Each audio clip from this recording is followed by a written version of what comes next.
Purim Sameach, j'espère que vous allez bien. Dans quelques heures, Bezrat Hashem, nous allons rentrer dans cette magnifique fête qui est Purim. Que la Torah dit que le jour de Kippour, on ressent un petit peu la Kedusha qu'on peut ressentir à Purim.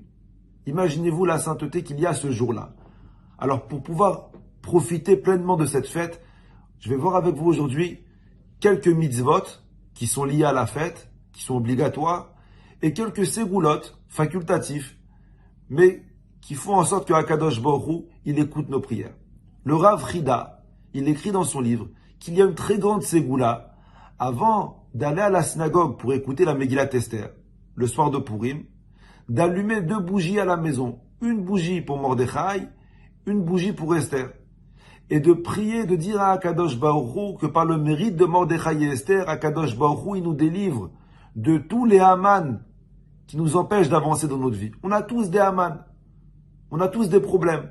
Et on prie que par le mérite de Mordechai et Esther, Akadosh Baruch Hu, il nous délivre de ce qui nous empêche d'avancer dans la vie. Donc on allume 2 bougies avant d'aller à la synagogue, première ségoula.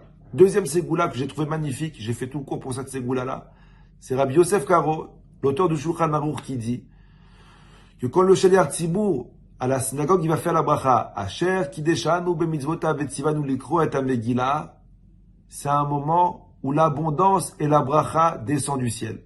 Donc c'est important de se concentrer sur la bracha et de demander à Kadosh Baruch Hu que notre vie elle soit remplie de bracha. Et Rabbi Yosef Karo il dit comme quoi il faut répondre le Amen de cette bracha à voix haute et demander à Kadosh Baruch Hu, Hachem remplit ma vie de bracha. Vous savez que la Megillah c'est pas seulement une histoire, la Megillah c'est une tfila, c'est une prière. Chaque mot de la Megillah, écoutez-le avec attention. Je sais que c'est long, je sais qu'on est fatigué, je sais que le Chazan il s'est pris pour Pavarotti, mais c'est pas grave, c'est une tfila.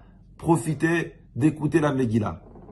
Le Shla Kadosh, il dit comme quoi, quand le Shaliach Tzibur il finit de lire la Megillah, c'est un moment propice pour prier pour les enfants. Pour celui qui n'arrive pas à avoir des enfants, qui prie pour avoir des enfants. Celui qui a des enfants, qui prie que ses enfants ils soient en bonne santé, que ses enfants ils soient tzadikim. Le Shla Kadosh il dit comme quoi, c'est un moment de tfilot pour les enfants et pour le mazal. Priez après la lecture de la Megillah, pour tous les célibataires bien sûr, je préviens, priez qu'Akadosh Baruch Hu vous envoie votre mazal. Ça c'est les ségoulottes. Après on a les mitzvot. Les mitzvot c'est obligatoire, les ségoulottes c'est facultatif. Les mitzvot qui sont obligatoires de la journée, le jour de Purim, on a la mitzvah d'écouter la Megillah. Vous savez comme quoi la Megillah, les hommes et les femmes doivent l'écouter 2 fois, une fois dans la nuit, une fois la journée. Le jour de Purim, la première mitzvah, de se lever tôt, d'aller à la synagogue, faire sa tfila avec Minyan. N'attendez pas 4 heures l'après-midi pour trouver un petit Lubavitch pour vous lire la Megillah. Non, allez-y tôt, profitez de cette journée, profitez des prières. Allez tôt à la synagogue, écoutez la Megillah. Et vous pouvez encore demander après la Megillah, pareil pour le mazal et les enfants, etc. Il y a d'autres mitzvot qui sont liés. Matanot le'evyonim. On a l'obligation de donner l'équivalent de 2 repas à la tzedaka. Aujourd'hui, je pense que c'est 10 € un repas. De donner 20 € à la tzedaka, matanot le'evyonim pour les pauvres.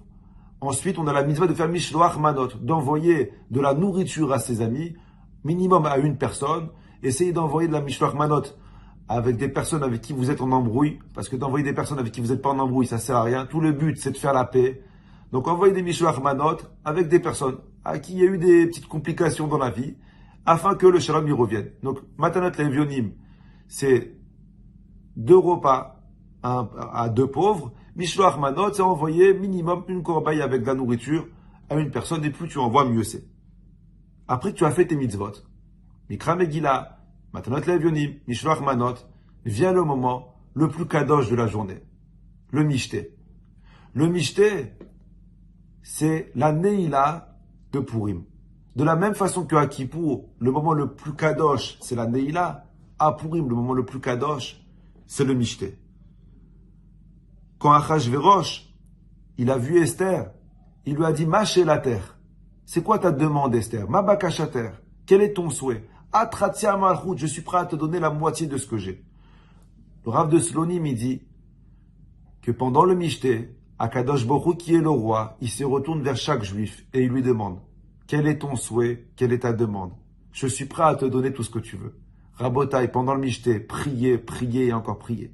Priez pour avoir des enfants en bonne santé, priez pour que vos parents aient une longue vie, priez pour avoir le shalom bayit, priez pour trouver votre mazal, priez pour avoir une bonne parnassa. C'est un moment où Akadosh Baruch Hu, il écoute les tfilot. Et de la même façon que Achashverosh, il a proposé à Esther Amalka de faire ce qu'elle demande, Akadosh Baruch Hu, pendant le Mishté, il nous offre cette possibilité d'exaucer nos souhaits. Priez, priez et encore priez. Brachava, à vous et toute votre famille pour une Sameach.